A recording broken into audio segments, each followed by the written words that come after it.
Have you seen someone who has solved all his problems with the gray matter that is intelligence? You will not come across such a person, because many of our problems are lying beyond the realm of intelligence.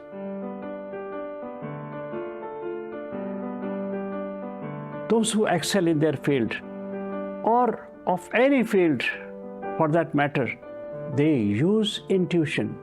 Some are born with this quality, but we can also infuse intuition power within us through meditative practices.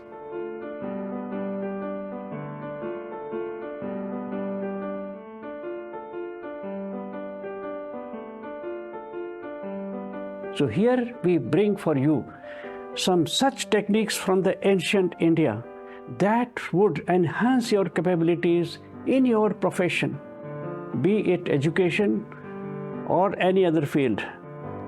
Yes, so welcome to this workshop, and you will find that yes, this time also I have kept my promise, just like my previous workshops.